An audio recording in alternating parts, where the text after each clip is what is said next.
انشاءاللہ حضرت کا خصوصی خطاب ہوگا، آپ حضرات تشریف رکھیں۔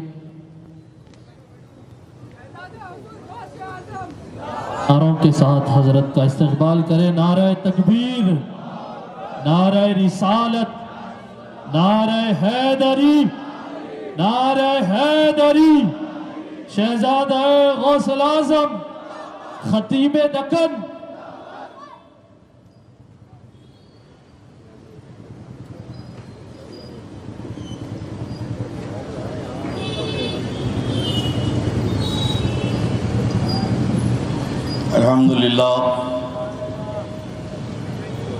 الحمدللہ الذی کفا وسلام علی عبادہ الذین اصطفیٰ، اما بعد، قال اللہ تعالیٰ فی القرآن المجید والفرقان الحمید الی النبی الحبیب الکریم، اعوذ باللہ من الشیطان الرجیم، بسم اللہ الرحمن الرحیم، قل لا اسألکم علیہ اجرا الا المودۃ فی القربى،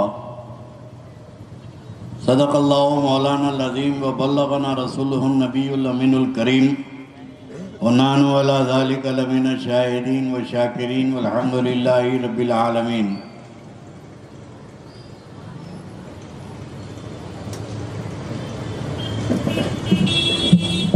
اے کربلا کی خاک، تو اس احسان کو نہ بھول، اے کربلا کی خاک، تو اس احسان کو نہ بھول، تڑپی ہے تجھ پہ لاش جگر گوش بطول، اسلام کے لہو سے تیری پیاس بجھ گئی، اسلام کے لہو سے تیری پیاس بجھ گئی، اور سیراب کر گیا تجھے خون رگ رسول، سیراب کر گیا تجھے خون رگ رسول۔ بارگاہ رسالت و آل رسالت میں جذب عقیدت کے ساتھ بآواز بلند درود شریف کا نذرانہ پیش فرمائیں۔ اللہم صلی علی سیدنا محمد وعلی آل محمد وبارک وسلم، صلاۃ و سلام علیک یا رسول اللہ، صلاۃ و سلام علیک یا حبیب اللہ۔ برادران ملت اسلامیہ، وابستگان دامان اہل بیت، عاشقان امام حسن و حسین،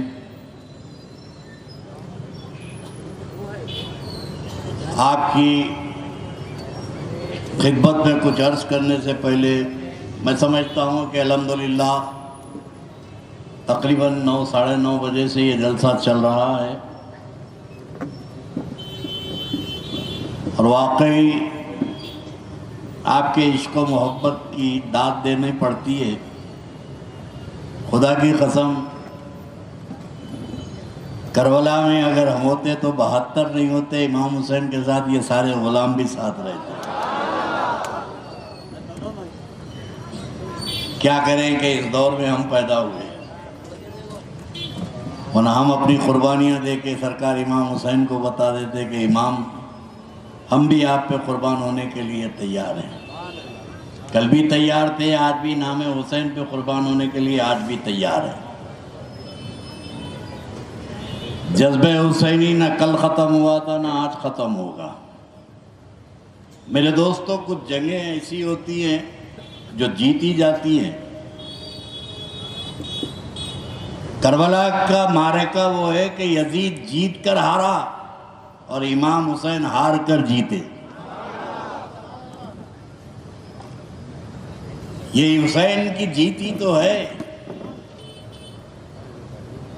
کہ یہ یزید کے ہمنوا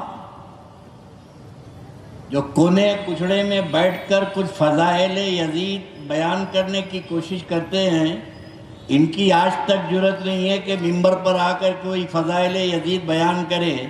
یہ میرے امام حسین کی کامیابی ہے قیامت تک کے لیے کہ 1400 سال سے ذکر حسین کے ڈنکے بج رہے ہیں، اور قیامت تک بجیں گے، اور جنت میں بھی یہی بجتے رہیں گے۔ سبحان اللہ، سبحان اللہ۔ جنت تو حسین کی جاگیر ہے۔ یہ خوش عقیدگی کی بات نہیں کر رہا ہوں میں، یہ حیدرآباد میں جاگیردارانہ نظام تھا، والد صاحب کا انتقال ہوا، نواب صاحب کا تو جاگیر بیٹوں کو ملتی تھی، محلے والوں کو نہیں ملتی تھی۔ نواب کی جاگیر ان کے ورثاء میں تقسیم ہوتی تھی۔ اب حدیث رسول سنو، میرے آقا علیہ السلام فرماتے ہیں کہ اے علی، جنت کے ایک کنارے سے دوسرے کنارے تک تیری جاگیر ہے۔ اے علی، جنت کا ایک کنارے سے دوسرے کنارے تک اللہ نے تیری جاگیر کر دی ہے۔ اب ظاہر ہے کہ جو جاگیر علی کی ہے اس کے وارث حسن حسینی تو ہیں۔ سبحان اللہ۔ عظمت اہل بیت، مقام اہل بیت، اس کو سمجھنا ہو تو آپ اپنی زبان سے مت سمجھیں، اپنی فکر اور اپنے عقیدے سے نہ سمجھیں۔ عظمت اہل بیت سمجھنا ہو تو صحابہ کے عقیدے سے سمجھیں۔ آج کل بہت زیادہ عوام الناس میں ایک نعرہ دیا جاتا ہے، اسوہ صحابہ، صحابہ کے طریقے پہ عمل کرو، صحابہ کے طریقے پہ عمل کرو۔ تو ان نادانوں سے کہتا ہوں کہ صحابہ کے طریقے پہ نہیں، صحابہ کے عقیدے پہ عمل کرو۔ واہ سبحان اللہ۔ طریقہ تو خود بخود آ جائے گا، اصل ہے بنیاد عقیدہ۔ اور آج کی اس محفل میں ہم عقیدہ صحابہ تلاش کریں گے کہ صحابہ کے نزدیک مقام اہل بیت کیا تھا۔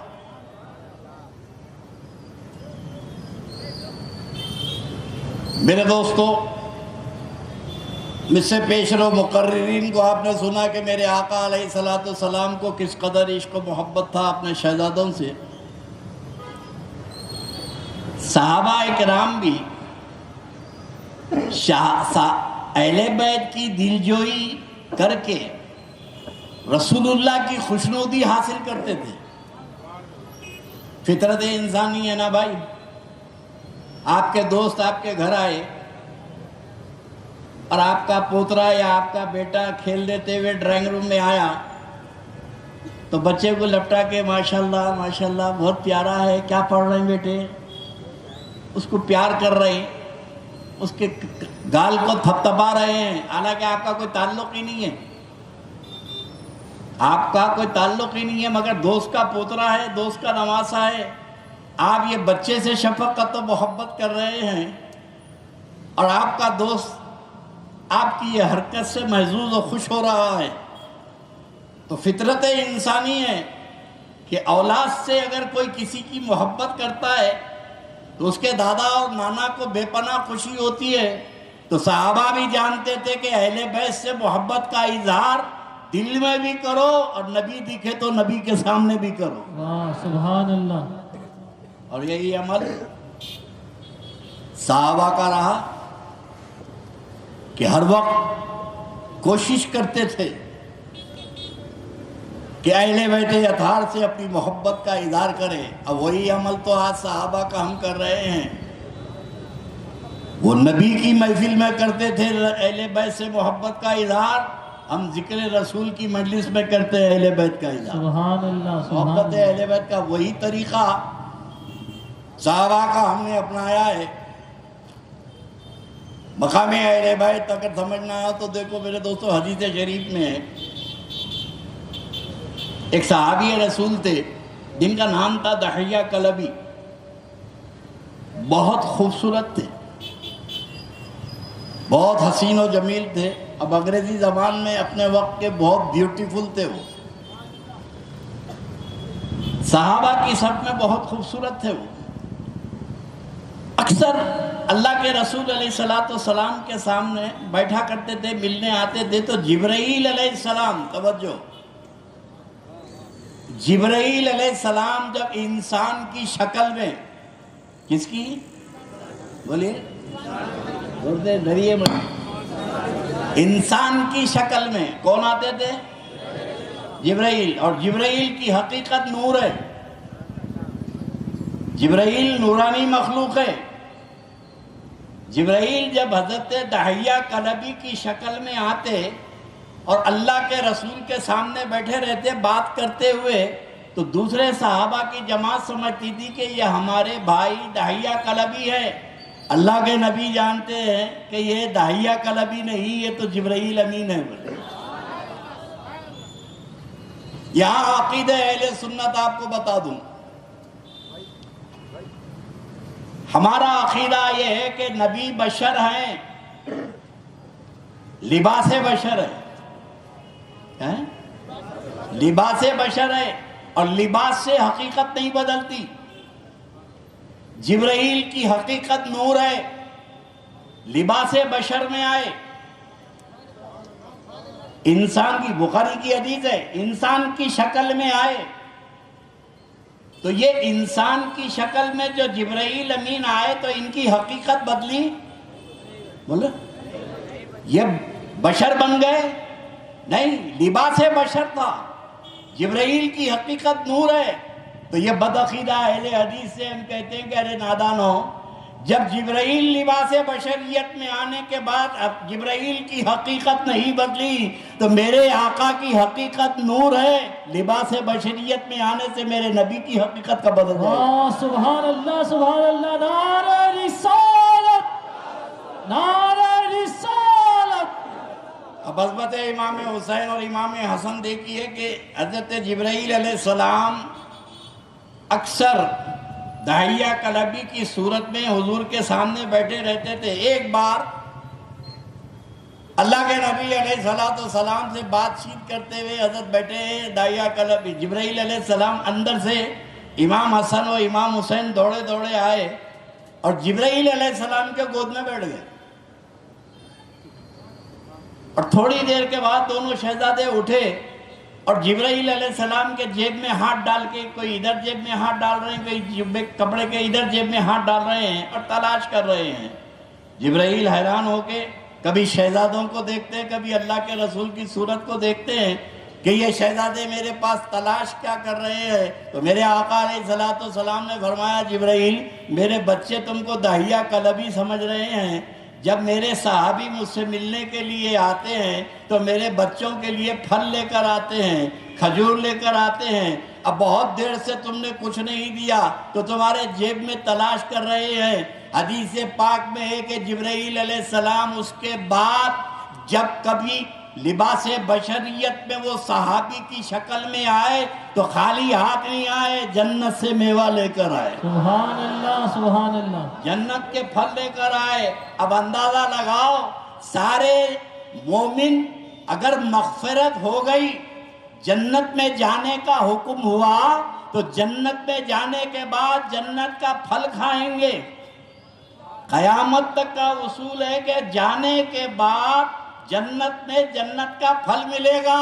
مگر یہ نبی کے شہزادے ہیں کہ دنیا میں بیٹھے ہیں جنت کے پھل کھا رہے ہیں. سبحان اللہ سبحان اللہ.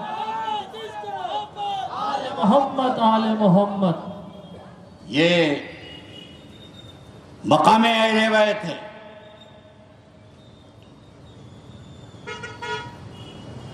لوگوں کو ایک حدیث بہت یاد رہتی ہے، ایک چھلا کرا بھی تو یاد.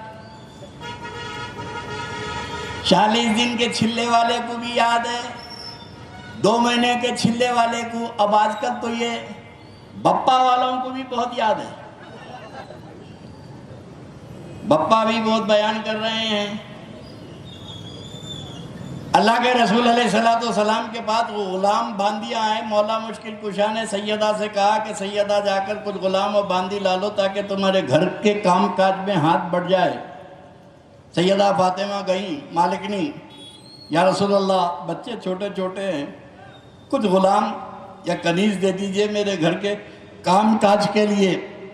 تو میرے آقا نے فرمایا کہ بیٹی فاطمہ اس سے بہتر چیز تجھے دے دوں؟ بولے یا رسول اللہ دے دیجئے. حضور نے فرمایا کہ 33 مرتبہ سبحان اللہ، یہ تسبیح فاطمی میرے نبی نے بتا دیا. سیدہ خوشی خوشی گھر واپس آ گئی. بات آئی گئی ہو گئی. اللہ کے نبی نے گھر کے کام کاج کے لیے کوئی غلام اور باندی نہیں دیے. لیکن حدیث شریف میں ہے کہ سرکار حضرت ابوبکر صدیق کی بیوی، اب جیسے میں نے کہا نا، اہل بیت کی خدمت کر کے رسول اللہ کو خوش کرنے کا جذبہ یہ صحابہ میں ان کے گھر والوں میں بھی تھا. حضرت سیدنا صدیق اکبر کی بیوی اسماء بنت امیس اکثر سیدہ کے گھر جا کر گھر کے کام کاج کیا کر دیتی تھی. رمضان کا مہینہ ہے، سخت ترین گرمی ہے. حضرت اسماء سیدنا صدیق اکبر کی بیوی سیدنا اسماء بنت امیس دیوار کے کنارے کنارے چھاؤں کے ذریعے سیدہ کے گھر پہنچی مالکنی کے، اور دروازہ کھٹکھٹایا. اندر سے کوئی جواب نہیں آیا تو بازو کھڑکی کے ذریعے پردہ ہٹا کر دیکھا تو اندر سے چکی پیسنے کی آواز آ رہی ہے. اندر سے چکی پیسنے کی آواز آ رہی ہے اور آٹا نکل رہا ہے. چکی پیسی جا رہی ہے، پیسنے والا نظر نہیں آتا. چکی پیسی جا رہی ہے، پیسنے والا نظر نہیں آتا. سرکار امام حسن امام حسین جھولے میں سو رہے ہیں. گرمی میں جھولا دیا جا رہا ہے، رسی کھینچی جا رہی ہے. جھولا تو ہل رہا ہے مگر دینے والا نظر نہیں آتا. سبحان اللہ سبحان اللہ. یہ بہت دیر تک حضرت اسماء بنت امیس نے یہ منظر دیکھا اور دوڑی دوڑی اللہ کے نبی کے پاس آئیں. کہنے لگی کہ یا رسول اللہ، آپ کی بیٹی فاطمہ کے گھر میں نے عجیب منظر دیکھا ہے کہ مالکنی سیدہ سو رہی ہے، چکی پیسی جا رہی ہے، آٹا نکل رہا ہے، چکی پیسنے والا نظر نہیں آتا. شہزادے جھولے میں سو رہے ہیں، جھولا دینے والا نظر نہیں آتا. یہ ماجرا کیا ہے؟ تو اللہ کے نبی نے فرمایا کہ اسماء، میری بیٹی روزے سے تھک کر سو گئی تھی تو اللہ رب تبارک و تعالیٰ نے جبرائیل کو چکی پیسنے کے لیے بھیجایا ہے اور میکائیل کو جھولا دینے کے لیے بھیجایا ہے. سبحان اللہ سبحان اللہ. لبیک یا حسین، لبیک یا حسین. میرے نبی نے فرمایا فاطمہ، دنیا کے باندی اور غلام دوں کیا کروں تجھے دے کر؟ میں نے تیرے گھر کی خدمت کے لیے سید الملائکہ کی ڈیوٹی لگا دی. واہ واہ واہ سبحان اللہ سبحان اللہ. جن کے گھر کی خدمت سید الملائکہ کرے ان کی عظمت کو یہ خارجی کتے سمجھیں گے؟ ان کی شان و عظمت کو. میرے دوستو، بات اتنی ہے. مقررین کہتے ہیں کہ یزید ہاتھ مانگا مانگا مانگا، حسین نے ہاتھ نہیں دیا. ہاتھ کی ویلیو تو سمجھو. اور آج کے تو نوجوانوں کو سمجھنا چاہیے، جو آ رہا اس کے ہاتھ میں ہاتھ دے رہے ہیں. کوئی یو پی سے آ رہا، کوئی بنگال سے آ رہا، ہاتھ میں ہاتھ دے دیے. تم یہاں ہاتھ دیے، انہیں وہاں ہاتھ دیا. کربلا میں امام حسین نے ہاتھ کی اہمیت کو بتایا. ہاتھ نہیں دوں گا، سر دے دوں گا، ہاتھ نہیں دے دوں گا، ہاتھ نہیں دوں گا. اور یزید بھی کوئی گھامڑ تھا بھئی، صحابی کا بیٹا تھا نا. بھئی جب جیسے لوگ کہتے ہیں نا صحابی صحابی، تو صحابی کا ہی تو بیٹا تھا. تو صحابی کا بیٹا تو تابعی ہوتا. وہ تابعی اتنا جاہل مطلق نہیں تھا خالی حسین کے ہاتھ کا مطالبہ کرا. نہیں میرے دوستو، صرف ہاتھ کا مطالبہ نہیں تھا، وہ جانتا تھا کہ یہ ہاتھ کے پیچھے راز کیا ہے. یہ حسین کا ہاتھ نہیں ہے، یہ صرف حسین کا ہاتھ نہیں ہے. حسین کے ہاتھ پر مولا کائنات کا ہاتھ ہے. حسین کے ہاتھ پہ مولا کائنات کا ہاتھ ہے، اور مولا کائنات کے ہاتھ پہ سرور کائنات کا ہاتھ ہے، اور سرور کائنات کے ہاتھ پہ خالق کائنات کا ہاتھ ہے. اللہ نعرے حیدری. یزید حسین کا ہاتھ نہیں مانگا، ساری کائنات، ساری خدائی مانگا.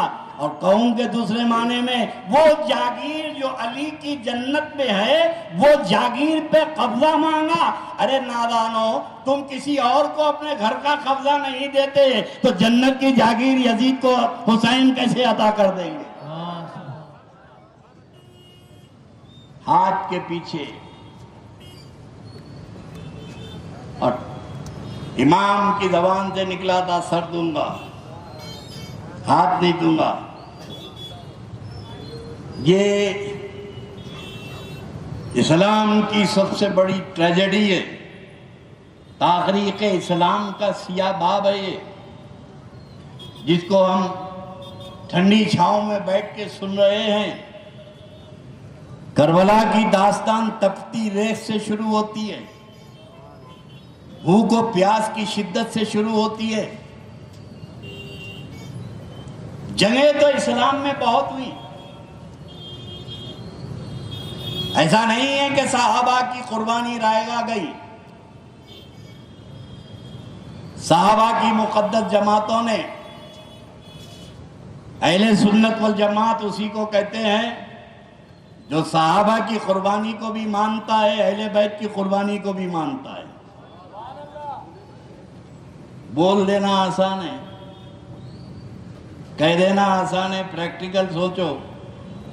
تھوڑی دیر کے لیے جنگ احد چلو، میدان احد چلو، چاروں طرف سے تیر برس رہے ہیں میرے نبی پر، دشمنوں کی تیر اندازی، اور آنے والوں میں کون تھے؟ یزید کے دادا تھے، برسانے والوں میں یزید کے دادا تھے، تیر برسانے والوں میں۔ میرے آقا علیہ السلام نے فرمایا کہ کون ہے جنت کا خریدار؟ تو حضرت طلحہ آگے بڑھے، لبیک یا رسول اللہ، جنت کا خریدار میں ہوں۔ فرمایا تیر روک، یہ تیر روک۔ تو حضرت طلحہ میرے آقا کے سامنے آ کے سینہ سپر کھڑے ہو گئے۔ اب تیروں کی جو بارش ہو رہی ہے، حضرت طلحہ کے سینے میں پیوست ہو رہی ہیں، ایک نہیں 70 تیر، 70 نیزے آ کے بدن میں پار ہو گئے۔ جب نڈھال ہو کر گرے تو دوسرے صحابی آ کے سامنے کھڑے ہو گئے۔ بھائی یہ تبلیغی جماعت کا اجتماع نہیں ہے، ستو کھانے جا رہے ہیں یا تو جان قربان۔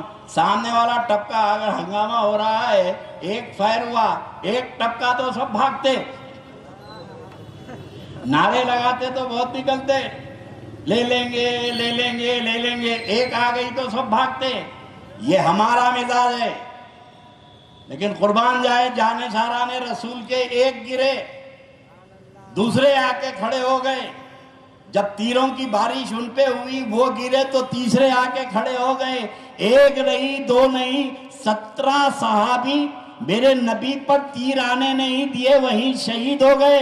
ان کی قربانیوں سے اسلام پھیلا ہے۔ صحابہ کرام کی مقدس قربانیاں یہ رائے گاہ نہیں جاتی ہے، اسلام پھیلا ہے۔ لیکن سب سے بڑی بات یہ ہے کہ جتنی جنگیں ہوئی، مقابلے میں یا تو یہودی تھے یا تو عیسائی تھے۔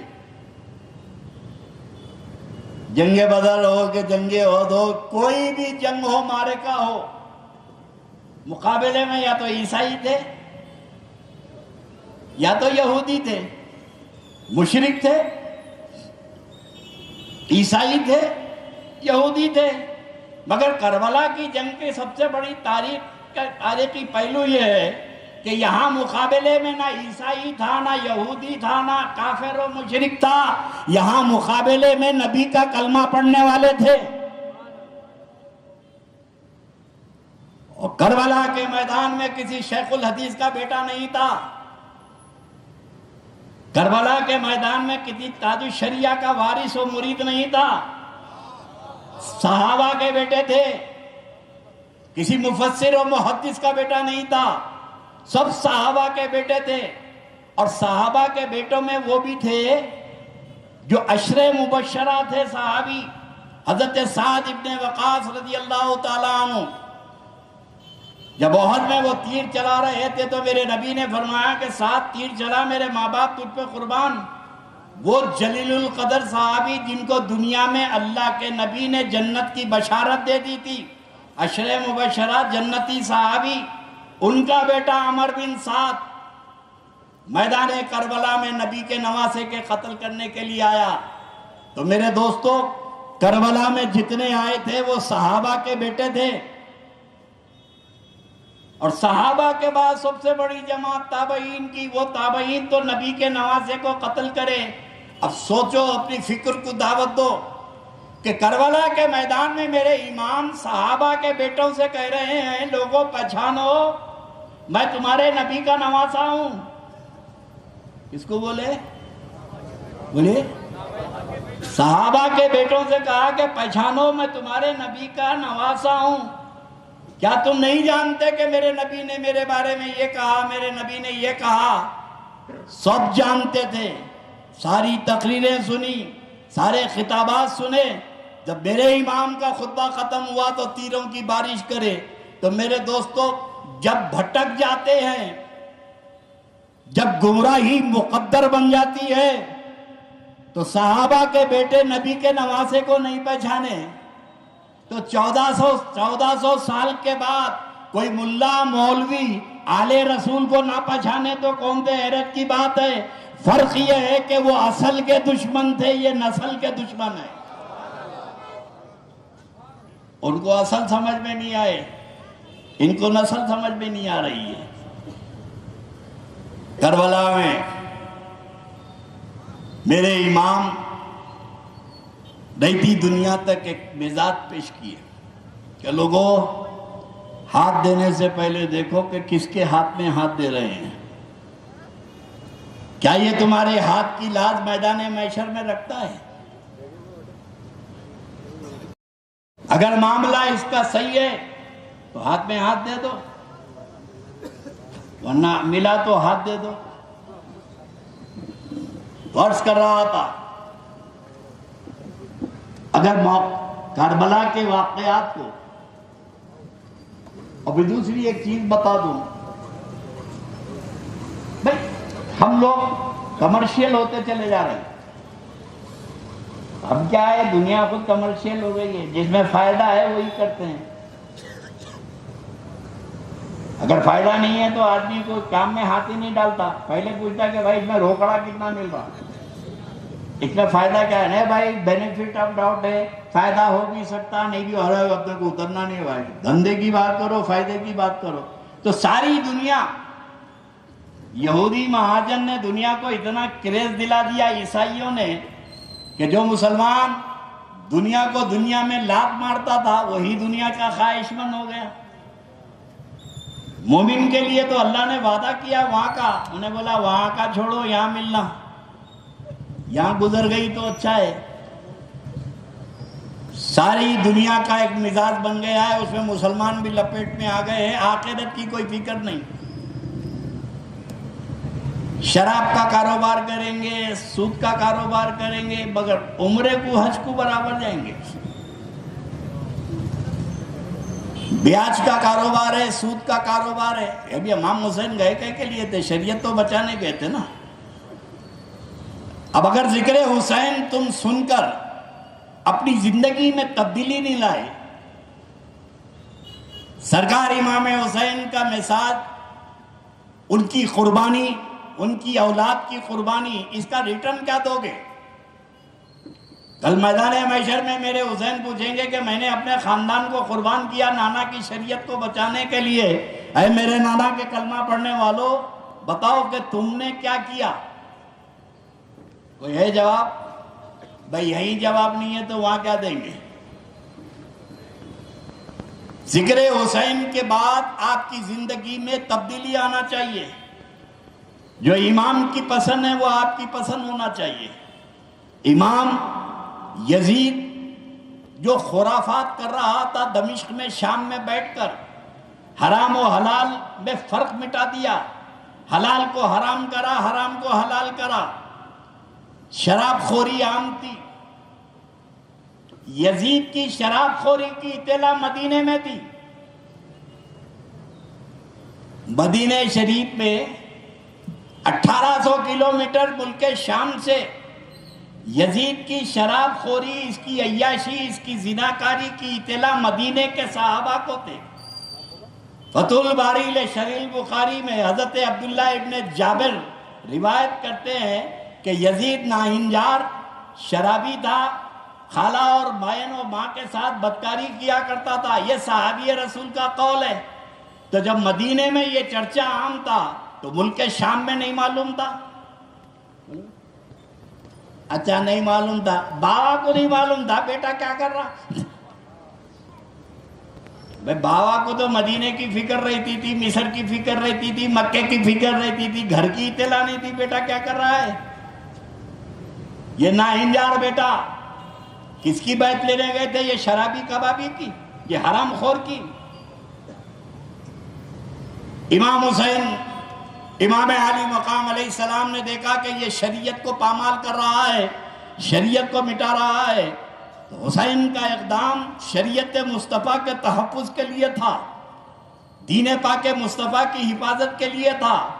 جب تک کہ امام قربانی نہیں دیتے یزید کے عزائم کو ختم نہیں کر سکتے تھے۔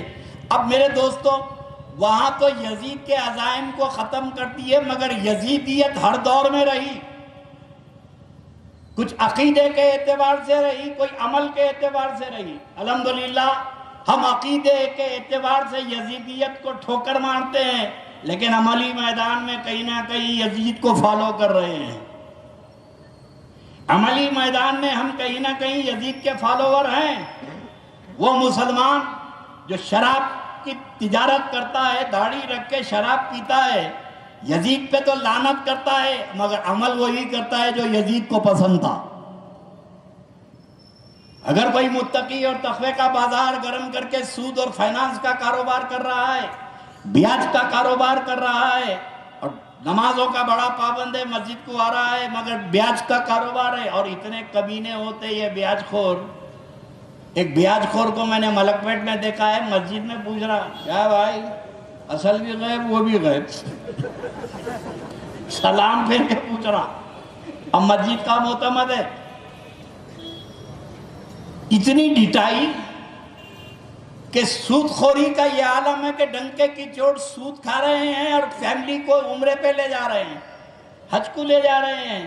تو عقیدے کے اعتبار سے یہ یزیدی تو نہیں ہوئے، لیکن عملی اعتبار سے یزید کے کردار کو یہ اپنا رہے ہیں۔ امام علی مقام کا یہ میسج سننے والوں کے اندر تبدیلی آنا چاہیے۔ اور میں تو دیکھ رہا ہوں بہت ساری تبدیلی آ گئی۔ میرے بچپن میں دیکھتا تھا کہ اہل سنت والجماعت کے مسلمان بڑی عقیدت سے بی بی کا عالم دیکھنے جاتے تھے اور استقبال کرتے تھے۔ اب جو بدتمیز ہیں تو ہر جماعت میں ہے نا بھائی، لیکن کچھ ایسے سنجیدہ فکر کے تھے کہ بی بی عالم، بی بی کا عالم، اور ہم خود آگے یہاں پر استقبال کریں اپنے بڑوں کے ساتھ۔ بی بی کے علم کا استقبال کرتے تھے، عقیدت سے کھڑے رہتے تھے، مگر جب سے یہ خارجی ذہن زکوٰۃ و فطرے کی ٹیم پیدا ہوئی، ان لوگوں نے دیکھا کہ اہل بیت سے دور کرنے کا طریقہ یہ ہے کہ اہل بیت کے علم سے، ان کی نشانیوں سے دور کر دو۔ سوال یہ پیدا ہوتا ہے کہ آپ نے یہ علم کو شیعوں کی جاگیر بنا دی۔ شیعہ کرتے، وہ کیا بات ہے شیعہ کرتے کہ شیعہ امام حسن امام حسین پہ شیعوں کی جاگیر ہے؟ خدا کی قسم اگر وہ شیعہ حضرات امام حسن امام حسین کی محبت کا نعرہ لگاتے ہیں تو ہم سنی بھی انہی کی محبت کا نعرہ لگاتے ہیں۔ سبحان اللہ، یا حسین یا حسین لبیک یا اگر حسین۔ شیعہ حضرات کے بعد امام حسن امام حسین ایمان کا جز ہیں تو اہل سنت والجماعت کے بعد عین ایمان ہے۔ سبحان اللہ سبحان اللہ۔ ان کو مانا تو مومن، نہیں مانا تو کافر۔ یہ تو ہمارا عقیدہ اور ایمان ہے، یہ کسی کی اجارہ داری نہیں ہے۔ دلی کے ایک مشاعرے میں کنور سنگھ بیدی کیا نام تھا؟ کنور سنگھ بیدی سردار جی شاعر ہیں، دلی کے ایک مشاعرے میں سارے مسلمانوں کو چپ کر دیا انہوں نے۔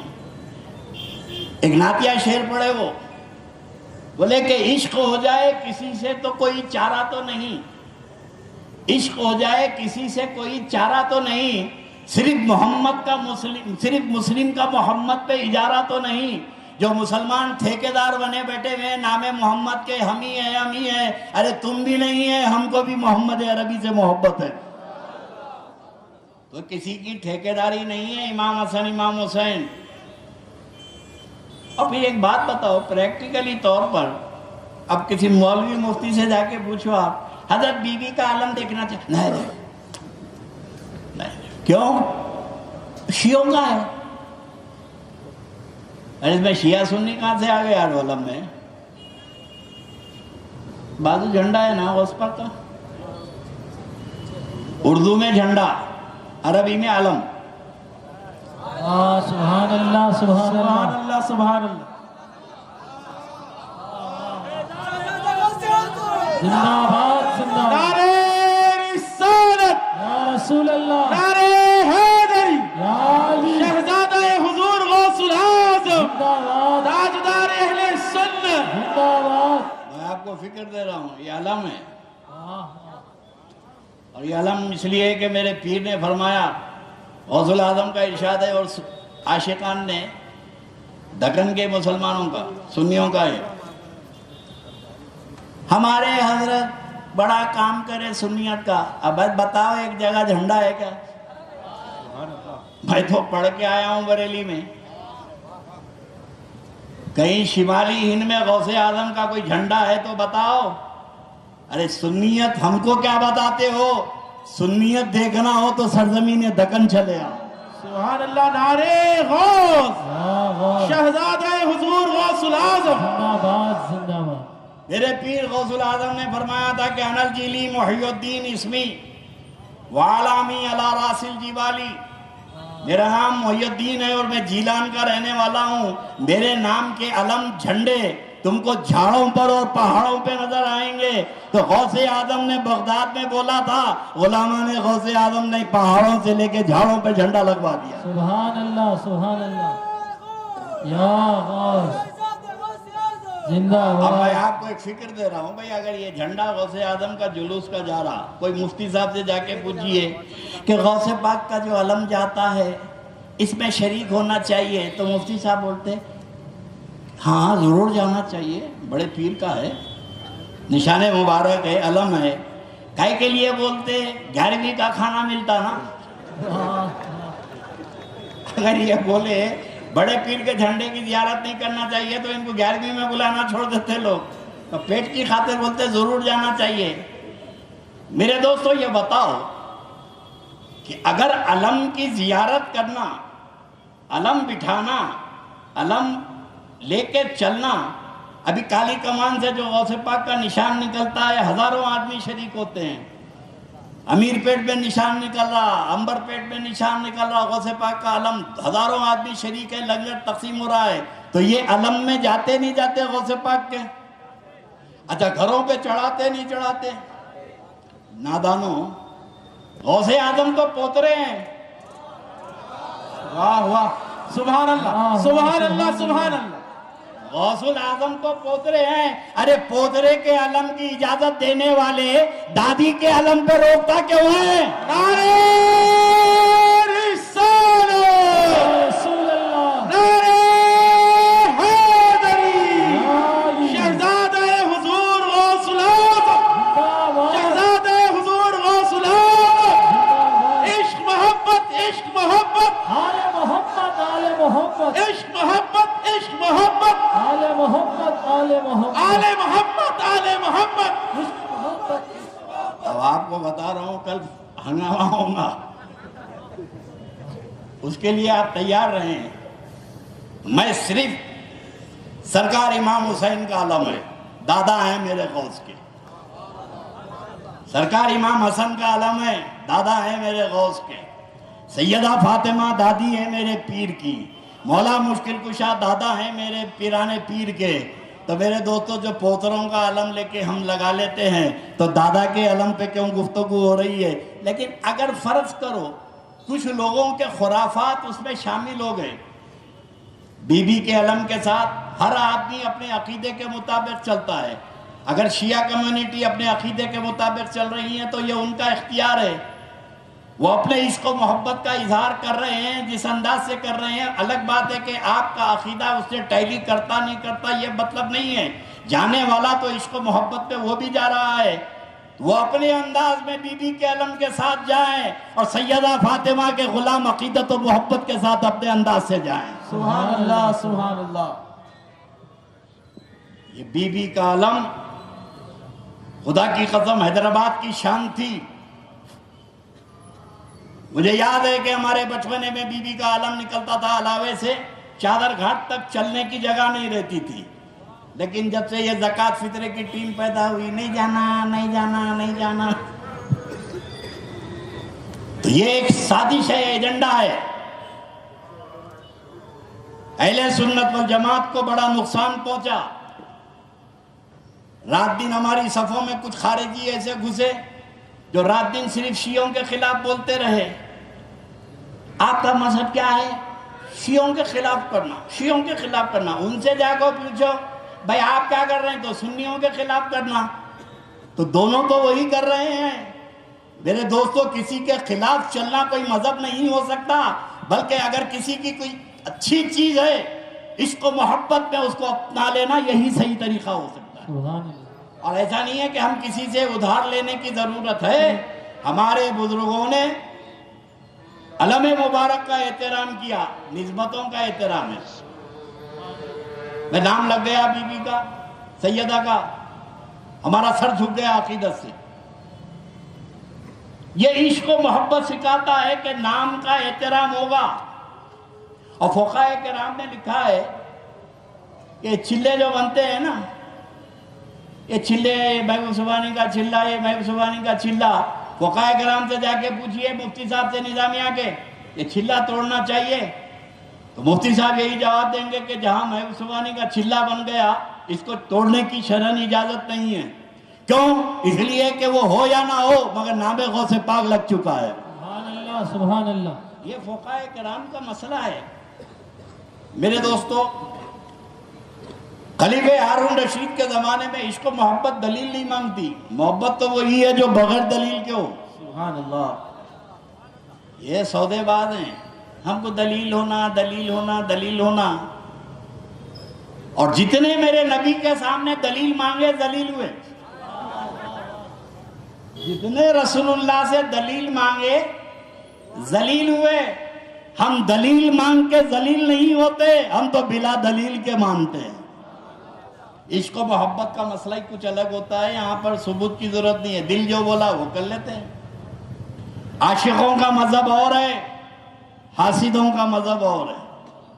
ہم تو عاشقین ہیں, اندر کی جو آواز آئی وہی کر لیتے ہیں. خلیفہ ہارون رشید کے زمانے میں ایک صاحب کو پیسوں کی ضرورت تھی. بادشاہ وقت کو خط لکھے میرے پاس رسول اللہ کی چپل ہے, نالین شریف, آپ کو تحفے میں دینا چاہتا ہوں.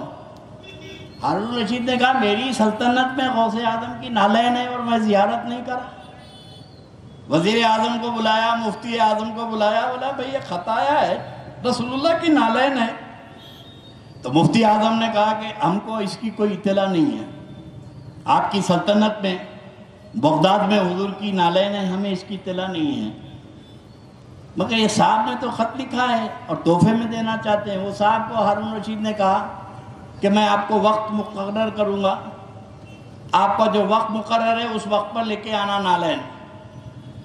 ہارون رشید نے پورے محل کو سجایا, عطر پاشی کی, خوشبو لگوایا, پورے ادانوں میں خوشبو جلایا. ان کو بولا کہ آج بعد نماز ظہر وہ لے کر آئیے.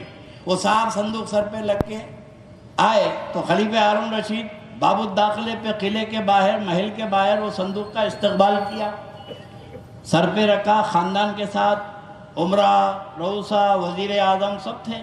سر پہ رکھ کے لایا, ایک تخت پہ رکھا اور کھولا, صندوق کھولا تو نیو برانڈ چپل, نئی چپل. ہارون رشید نے دیکھا, اس چپل کو اٹھایا, اپنے آنکھوں سے لگایا, چوما, سر پہ رکھا اور درباریوں کو زیارت کرایا.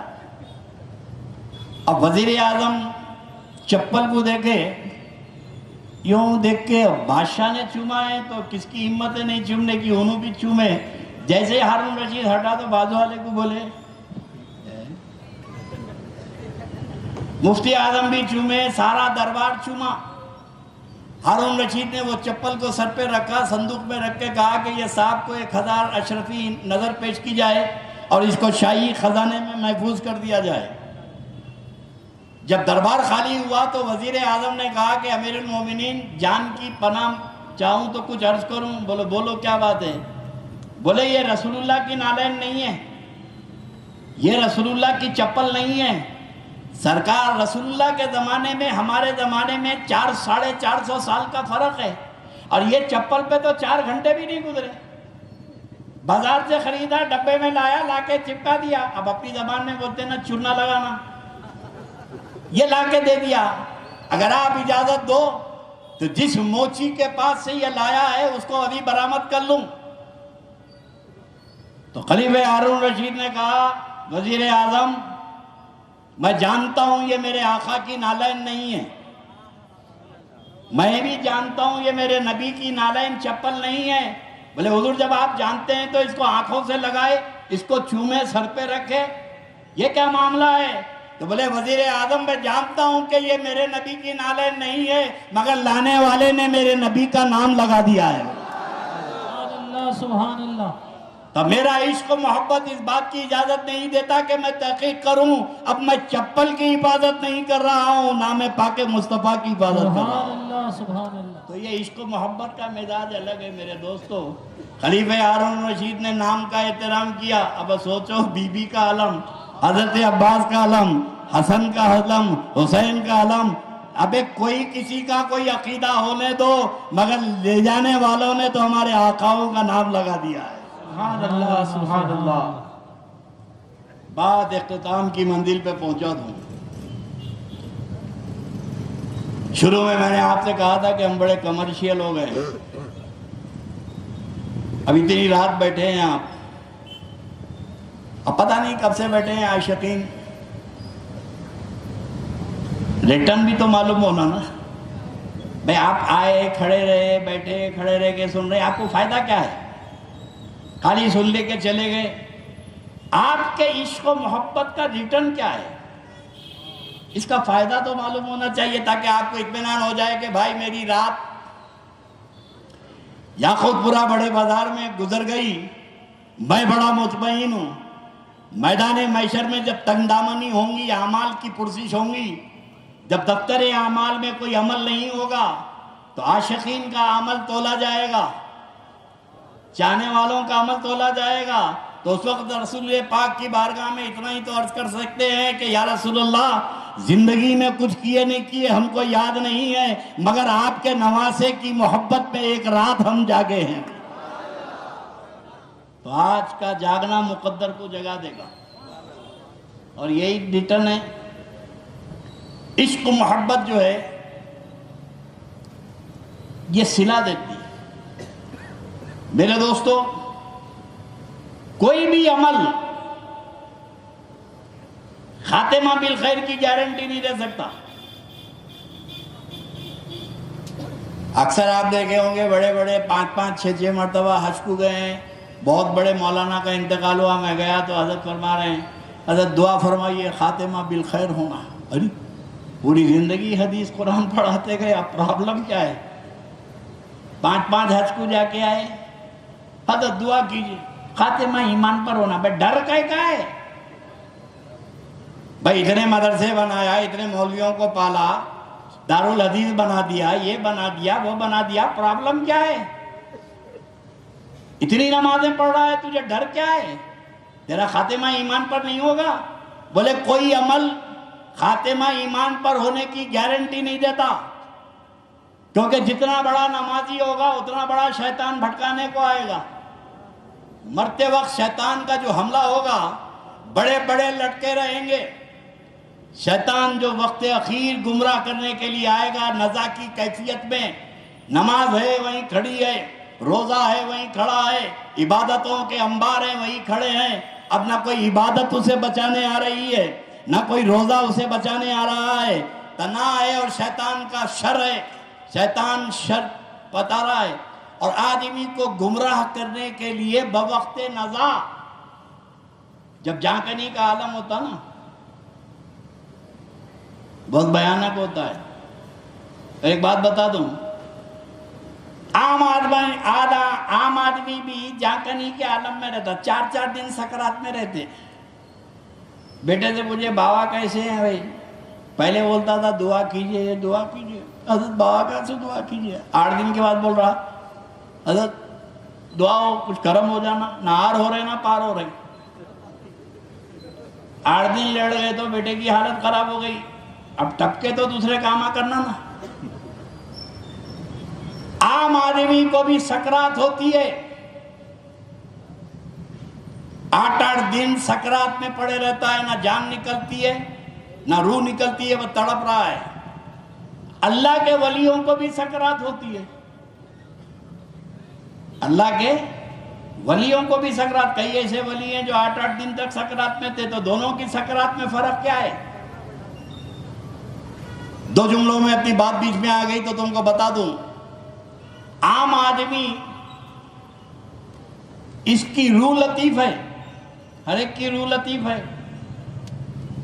گناہوں کی وجہ سے اس نے روح کو کمزور بنا دیا. انسان کا جسم کثیف اور روح لطیف. اب عام آدمی کی روح چھوڑنا چاہ رہی، جسم پکڑ لیا جانے نہیں دے رہا. روح پکڑ لی، روح نکلنا چاہتی ہے، جسم چھوڑنا نہیں چاہتا. اب اسی کشمکش میں کبھی 5 دن کبھی 8 دن ہو گئے. یہ عام آدمی گناہگاروں کی روح کا مسئلہ ہے جو سکرات کا ہے. اور اللہ کے ولیوں کی سکرات کا یہ معاملہ ہے، ان کی روح بھی لطیف، ان کا جسم بھی لطیف.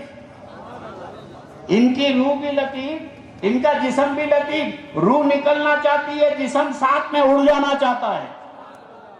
اور اسی کشمکش کا نام اللہ کے ولیوں کی سکرات ہے. اسی جنگ ہے کہ روح چاہتی ہے جسم رہ جائے اور جسم چاہتا ہے روح کے ساتھ اڑ جائے. تو میرے دوستو، سکرات میں تو سب کو رہنا ہے.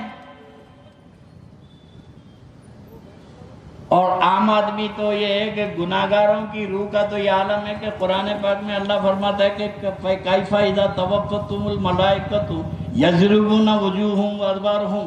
وہ وقت کیسا ہوگا جو فرشتے مار مار کے روح نکالیں گے. قرآن کہہ رہا آسانی سے نہیں نکلے گی روح، ٹھوکم ٹھاکی شروع ہو جائیں گی، مارتے رہیں گے. لیکن یہاں پر بھی عاشقوں کا مسئلہ یہ ہے، قربان جائے عاشقوں کا مذہب ہی الگ ہوتا ہے. بات یہ بیچ میں رکھ لیں، بتا دوں. ایک بزرگ اللہ کے نبی کو خواب میں دیکھے، دیدار ہوا. اور دیدار ہوا تو اللہ کے رسول سے پوچھے کہ یا رسول اللہ، قرآن پاک میں اللہ تعالیٰ فرماتا ہے کہ روح نکلتے وقت تکلیف ہوں گی، اذیت کے ساتھ روح نکالے جائے گی. اور حدیث شریف میں ہے کہ روح نکالتے وقت ایسی تکلیف ہوگی جیسے ریشم کے کپڑے کو ببول کے جھاڑ پہ ڈال کر کھینچو تو جیسے ریشم کا کپڑا تار تار ہو جاتا ہے، اتنی تکلیف سے روح نکالی جائے گی. 7 سمندر کا پانی بھی اگر دے دو تو مرنے والے کی پیاس نہیں بجھے گی، ایسی تکلیف ہوگی روح نکلتے وقت. یا رسول اللہ، قرآن کہتا ہے روح نکلتے وقت تکلیف ہوگی، اور آپ فرماتے ہیں کہ مومن کی روح ایسے نکل جائے گی جیسے مسکے میں سے بال نکل جاتا ہے. مومن کی روح ایسے نکلے گی جیسے مسکے میں سے بال نکل جاتا ہے. قرآن کہتا ہے کہ تکلیف سے نکلے گی، کلام اللہ کہتا ہے تکلیف سے نکلے گی، اور حدیث رسول اللہ کہتی ہے کہ آرام سے نکل جائے گی. حضور دونوں میں تدابق کیا ہے، مطابقت کیسے پیدا ہوں گی؟ تو میرے آقا علیہ السلام نے بشارے میں فرمایا خواب میں، سورہ یوسف پڑھ، سورہ یوسف پڑھ. یہ نیند میں سے بیدار ہوئے عالم تھے، سوال تو علمی کرے تھے اللہ کے نبی سے. نیند میں سے اٹھ کے وضو کرے، وضو کر کے قرآن شریف میں سورہ یوسف پڑھتے رہے. رات بھر پڑھے، جواب نہیں ملا. دن بھر پڑھے، ہفتوں پڑھے، جواب نہیں ملا. اس وقت کے بڑے بڑے شیخ الحدیث، مفتی، مفکر اسلام، کہنے بڑے بڑے لوگوں سے جا کے بغداد میں پوچھے. اب ظاہرے کو زمانے میں تو علمی ماحول تھا، کون بچا ہوں گا جس سے پوچھے، ہر ایک کو خواب بتائے. اب بولے کہ اللہ کے نبی نے کہا سورہ یوسف پڑھ، جواب نہیں ملا. زندگی سے عاجز آ گئے کہ میرے سوال کا جواب کسی مولانا مولوی کے پاس نہیں ہے. تو کسی نے کہا ارے نادان، جس کا جواب کہیں نہیں ملتا اسے غوث الاعظم کے پاس ملتا ہے. سبحان اللہ، سبحان وہ بڑے پیر پیرانے پیر کے پاس آئے، اپنا خواب بیان کرے کہ خواب میں نے اللہ کے نبی سے کہا کہ اللہ کا کلام کہتا ہے روح نکلتے وقت تکلیف ہوں گی، اور میرے آقا آپ فرماتے ہیں کہ روح آسانی سے نکل جائے گی مومن کی، میرے عاشق کی، جیسے مسکے میں سے بال نکل جاتا ہے۔ حضور سورہ یوسف پڑھا میں، اللہ کے نبی نے کہا سورہ یوسف پڑھو، میں پڑھ رہا ہوں، ملتا نہیں جواب۔ میرے آقا غوث الاعظم نے فرمایا پڑھ، میرے سامنے پڑھ، اور سورہ یوسف پڑھے۔ ایک مقام پہ آئے تو میرے آقا غوث الاعظم نے فرمایا رک جا، تیرے سوال کا جواب یہیں پر، تیرے سوال کا جواب یہیں پر ہے۔ بولے کہاں پر ہے؟ تب سورہ یوسف میں یہ ہے کہ یوسف علیہ السلام کی محبت پہ زلیخا اتنی گرفتار ہو گئی تھی، نہ شوہر کا خیال، نہ عزت کا خیال، نہ معاشرے کا خیال، بس صبح سے شام تک یوسف یوسف یوسف یوسف، بس بیٹھی تھی یوسف۔ تو مصر کی عورتیں بولی ارے شرم کر بڈھی، ایسے کیسے عاشق ہو گئی یوسف کی جو صبح سے شام تک تیرے کو یوسف ہی کا ذکر کرتے رہتی ہے؟ آخر ہے کیا یوسف میں، ہے کیا یوسف میں؟ تو زلیخا نے کہا الفاظ نہیں ہیں بتانے کے لیے، دیکھو تو معلوم ہو جائے۔ تو لے کے بتاؤ۔ اہتمام ہوا، مصر کی عورتیں آئیں، محل میں بیٹھی، اور سب کے ہاتھ میں زلیخا نے لیمو اور چھری دے دی، یہ چھری اور لیمو پکڑ لو۔ کیا ہے؟ بولے جب یوسف سامنے آئے تو میں کہوں گی کہ لیمو کاٹو تو لیمو کاٹ دینا۔ عورتوں نے کہا کیا مسئلہ ہے، کاٹ دیں گے۔ اب پردے کے پیچھے یوسف علیہ السلام نقاب ڈالے ہوئے، عورتوں کے ہاتھ میں لیمو اور چھری۔ قرآن ہے یہ تبلیغی نظام نہیں ہے۔ عورتیں لیمو اور چھری لے کے بیٹھی، زلیخا نے پکارا یوسف باہر آؤ۔ یوسف علیہ السلام پردوں کو ہٹا کے باہر آئے، نقاب اٹھائے۔ جیسے ہی حضرت یوسف نے نقاب اٹھایا تو حسن یوسف کو دیکھ کر مصر کی عورتوں کی آنکھیں پھٹی کی پھٹی رہ گئی اور منہ کھلا کا کھلا رہ گیا۔ اسی اثنا میں دوران میں زلیخا نے کہا لیمو کاٹو۔ لیمو تو کب کے چھوٹ گئے تھے، لیمو تو ہاتھ سے کب کے چھوٹ گئے تھے۔ زلیخا نے کہا لیمو کاٹو۔ اب قرآن کہتا ہے کہ یہ عورتیں لیمو کاٹنے گئی تو لیمو تو زمین پہ گر گیا تھا، یہ انگلیاں کاٹنا شروع کر دی۔ ایک ایک کر کے پوری عورتوں نے چاروں انگلیاں کاٹ ڈالی اور یوسف کو دیکھتے رہی۔ میرے پیر نے کہا یہی معاملہ ہے، یہی معاملہ ہے۔ مصر کی عورتوں کی انگلیاں کٹ گئیں، درد کا احساس نہیں ہوا، کیونکہ حسن یوسف میں وہ کشش تھی، وہ جاذبیت تھی کہ کسی کو تکلیف کا احساس نہیں ہوا۔ حسن یوسف کا جب یہ عالم ہے تو جب میرے آقا مرتے وقت غلاموں کو دیدار کرائیں گے۔ سبحان اللہ، نعرہ رسالت، نعرہ رسالت، شہزادہ حضور غوث الصقلین۔ میرے نبی جب مرتے وقت اپنے عاشقوں کو دیدار کرائیں گے تو فرشتے آئیں گے تکلیف دینے کے لیے۔ یہ عشق رسول میں، حسن رسول میں اتنا کھو جائے گا کہ فرشتے کام کر کے چلے جائیں گے، عاشق کو پتہ بھی نہیں چلے گا۔ سبحان اللہ۔ اس لیے مومن عشق رسول میں جیتا ہے، عشق رسول میں مرتا ہے۔ یہ تو میرے نبی کے حسن کا کمال ہے، مگر ہم غلاموں کے لیے میرے آقا نے بڑی خوشخبری سنائی۔ آج کی تقریر کا خلاصہ اور آج کی بیٹھک کا ریٹرن کمرشیل ہو نا، اب یہاں چاہیے وہاں چاہیے، بولو بھائی، بہت کم لوگ بول رہے ہیں۔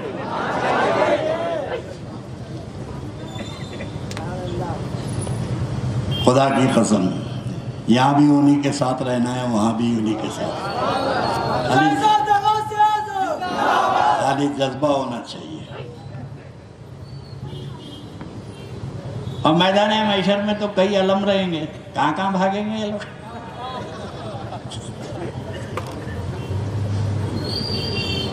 پیغمبروں کی سب میں سب سے بڑی سب میرے نبی کی ہوں گی، اور صحابہ کی سب میں سب سے بڑی سب مولا مشکل کشا کی ہوں گی۔ اور مولا مشکل کشا یہاں بھی علم تھامے ہوئے تھے، وہاں بھی علم تھامے ہوئے ہیں۔ میں علم سے بھاگو گے کہاں؟ مدینہ شریف میں جو صحابہ تھے ان کو کہتے ہیں انصار، اور جو مکے سے آئے وہ کہتے ہیں مہاجرین۔ جب کبھی غزوہ و جنگ ہوتی تو مہاجرین کی طرف سے علم مولا کے ہاتھ میں ہوتا تھا، اور انصار کی طرف سے حضرت عبادہ بن ثابت کے ہاتھ میں ہوتا تھا۔ انصار کی طرف سے علم ان کے ہاتھ میں، اور مہاجرین کی طرف سے علم مولا علی کے ہاتھ میں۔ میرے دوستو، جب میرے رسول کی برآمدگی ہوں گی تو سب سے آگے علم پکڑے ہوئے مولا مشکل کشا ہوں گے۔ نعرہ حیدری، یا علی، شہزادہ حضور غوث العظم، تاجدار اہل سنت، مولا مشکل کشا کا علم ہوگا، حسن و حسین کا علم ہوگا۔ اور مجدد الف ثانی اپنے مکتوبات میں لکھتے ہیں کہ نبیوں کی سب میں سب سے بڑی سب نبی کی ہوگی، اور صحابہ میں سب سے بڑی سب مشکل کشا کی ہوں گی، اور اولیاء اللہ میں سب سے بڑی جماعت سب غوث العظم کی ہوگی۔ غوث اعظم بھی جب نکلیں گے تو علم ہوگا۔ اس لیے وہ علم کے ساتھ چلنا ہو تو یہاں کے علم کی عادت ڈالو، اب یہیں کے علم سے بھاگے تم۔ اور مولانا بولے علم نہیں دیکھنا، بولے تو پھر وہاں آپ کیا کرو گے؟ وہاں تو علم ہی علم دکھیں گے۔ خدا کی قسم، نام کی تعظیم کرو، نام کی عظمت کرو۔ عرض کر رہا تھا، بات اختتام کی منزل پہ بتا دوں کہ کوئی بھی عمل حسن خاتمہ بالخیر کی گارنٹی نہیں دیتا۔ نمازی ہے تو لٹکا ہوا ہے، ابھی چھوٹے موٹے ہیں تو چھوٹے موٹے شیطانہ کام چلا لیں گے۔ اب ایک سٹے باز بٹے باز کے بعد سے ابلیس تھوڑی آئیں گا، اس کی نسل آ جائیں گی گمراہ کرنے۔ اور کوئی بہت بڑے مولانا ہے تو چھوٹوں کو بولے گا تیرے بس کے نہیں رہے انہیں میں جاتا ہوں۔ نجم الدین کبریٰ جیسے عظیم الشان شخصیت امام راضی کے پیر، ان کو پہنچ گیا ابلیس، مرتے وقت اٹکا دیا، نہ ادھر ہو رہے نہ ادھر ہو رہے، فیل کر دیا مناظرے میں۔ خاتمہ بالخیر تو چھوڑو، کفر پہ مر رہے تھے، اس وقت پیر نے بچا لیا، مرشد نے بچا لیا۔ بھائی ان کو تو ان کے مرشد نے بچا لیا، تم کو کون بچائیں گے؟ مرتے وقت کیا شیطان سے مقابلے کی طاقت ہے تمہارے پاس؟ اس کے سوال و جواب دے سکتے ہیں آپ؟ ابھی کسی لونڈی کے اوپر بچی کے اوپر آیا تو بھاگ جاتے، چھوٹی بچی 12 سال کی شیطان آ گیا بولتے وہاں بھاگتے۔ یہاں کے شیطان کسی پہ آ گیا تو برداشت نہیں کر سکتے، مرتے وقت آ گیا، پہلے سے ہوا خراب، جانکری کا عالم، ایسے وقت میں سباق دکھاتا ہے شیطان۔ مرتے وقت تو کوئی صورت نہیں ہے مومن مرنے کی، اور اصل چیز ہے مومن۔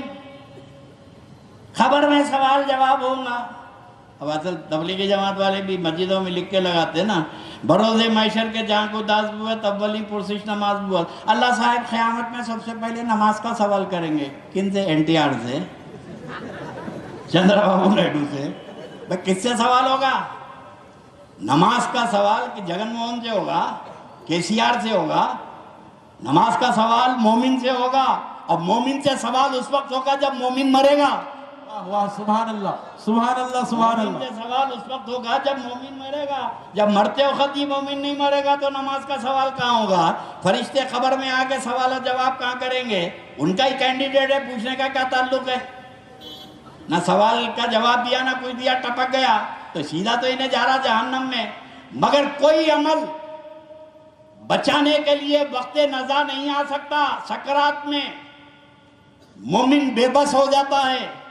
اللہ کے نبی سے اگر کوئی پوچھے یا رسول اللہ بچنے کی کوئی صورت آپ نے نہیں بتائی، شیطان جیسا مردود شر کی قوت اپنی طاقتوں کے ساتھ مومن کے ایمان پہ ڈاکہ ڈالنے آ رہا ہے، پوری زندگی ستایا تو ستایا، مرتے وقت بھی پیچھا نہیں چھوڑ رہا ہے، اب آ کے نئے نئے باغ دکھا رہا ہے، ایمان سے ہٹا رہا ہے۔ تو یا رسول اللہ زندگی میں مہلت ملی تو قضا کر لیے، نماز میں بھلایا تو قضا کر لیے، روزہ میں بھلایا تو قضا کر لیے، ہر چیز کی قضا کا تو وقت ملا، مرتے وقت کون سا وقت ہے کہ ہم اس سے کیسے بچیں؟ تو میرے آقا نے فرمایا کہ میرے عاشقوں میں نے تمہاری نجات کا انتظام کر دیا، میں تمہاری بخشش کی صورت نکال دیا۔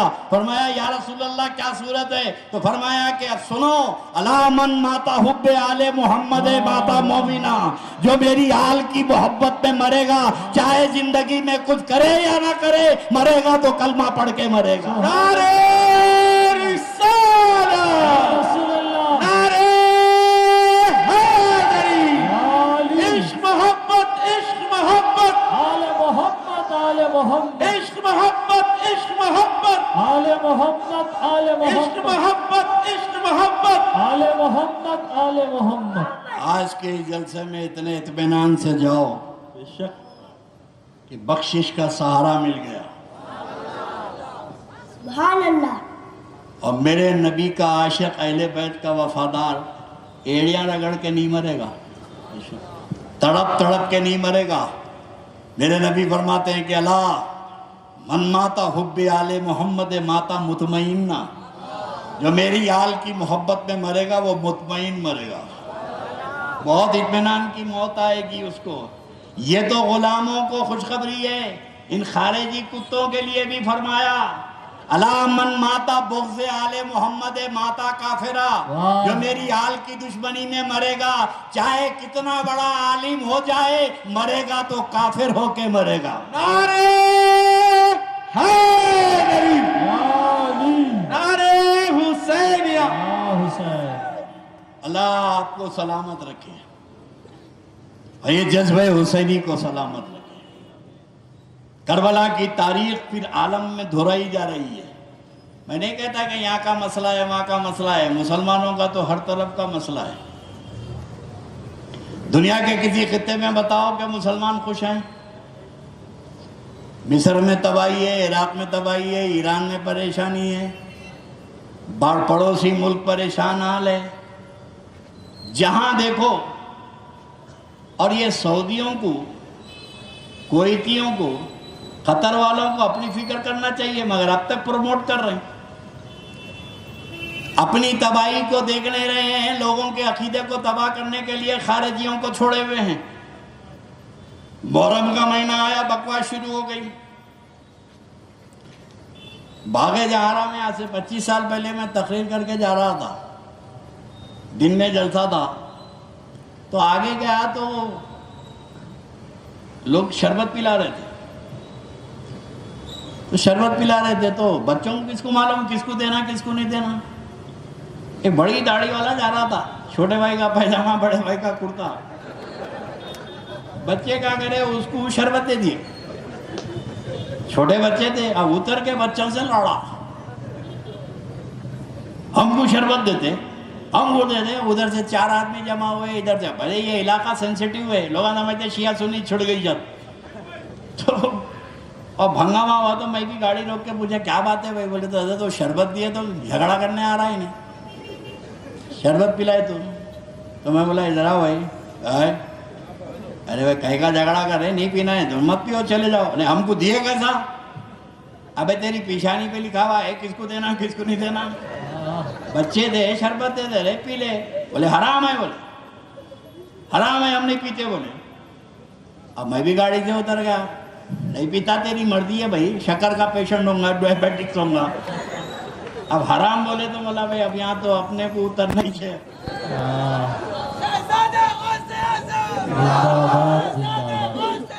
گاڑی سے اترا، بولا بھائی کیا ہے رے اس میں حرام؟ دودھ ہے، بادام ہے، شکر ہے، پانی ہے، روح افزا ہے، کون سی چیز حرام ہے رے؟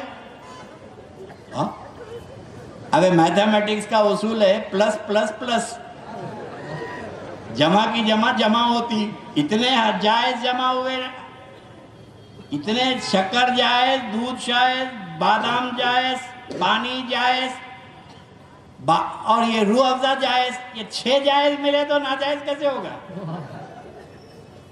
کامن سینس بھی نہیں مانتی۔ تو بولے مولانا آپ کو معلوم ہے ہم لوگ کیوں حرام بولتے ہیں؟ بولا ہاں بتاؤ بھائی کیوں بولتے ہیں؟ غیر اللہ کا نام لگ گیا تو اس لیے حرام ہے۔ اچھا تو غیر اللہ کا نام لگ گیا تو چیز حرام ہو جاتی، ہمارے پاس غیر اللہ کا نام لگ جانے سے حرام ہو جاتی ہے. بولا تیرے بابا کا نام کیا ہے؟ واہ تیرے بابا کا نام کیا ہے؟ بولے میرے بابا کا نام عبد الرحمن ہے. بولا نام لگ گیا نا, تو بھی حرامی ہوگا کیا؟ نام تو لگ گیا نا. نام لگ جانے سے کوئی چیز کیسے حرام ہو جائے گی یارو؟ اور بڑی پریشانی ہو رہی.